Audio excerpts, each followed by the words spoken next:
Welcome to பூமாஸ் diary. இப்போ சட்டுன்னு சுவையாக ஒரு மீன் குழம்பு எப்படி வைக்கலான்னு பார்க்கலாம் வாங்க.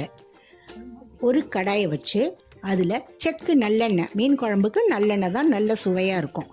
நல்லெண்ணெய் வச்சு அதில் தாளிப்பு வடகம் போட்டு தாளிக்கணும்.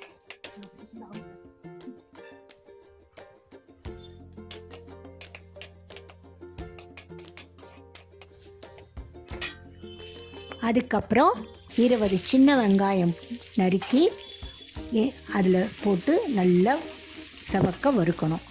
வறுத்ததுக்கப்புறம் நம்ம புளி தண்ணியில் மஞ்சத்தூள், மிளகாய்த்தூள், தக்காளி, பச்சை மிளகாய், கருவேப்பிலை எல்லாம் போட்டு நல்லா கரைச்சி அது நல்லா வதங்கின வெங்காயத்தில் எடுத்து ஊற்றிடலாம். இது ரொம்ப சிம்பிளான மெத்தடு. நம்ம தக்காளி எல்லாம் வதக்கணும் அப்படிங்கிற அவசியமே கிடையாது.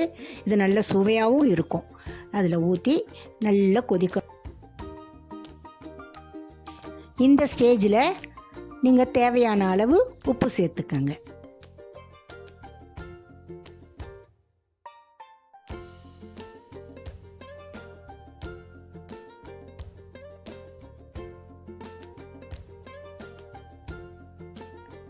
நல்லா கொதிக்கும்போது கழுவி வச்ச மீனை தூக்கி அதில் போட்டு கொஞ்சம் ஒரு 5 நிமிஷம் மூடி வைக்கணும்.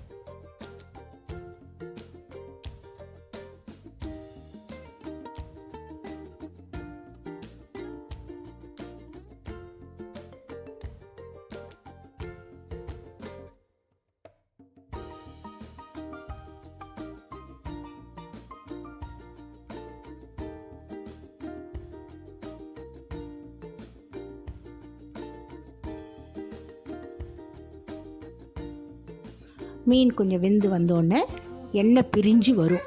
பிரிஞ்சு வர பதத்தில் நீங்கள் ஸ்டவ் ஆஃப் பண்ணிவிட்டு முடிச்சிடலாம். இதுதான் சுவையான சிம்பிளான ஒரு மீன் குழம்பு. எப்படி இருக்குன்னு செஞ்சு பார்த்துட்டு சொல்லுங்கள். தேங்க்யூ ஃபார் வாட்சிங்.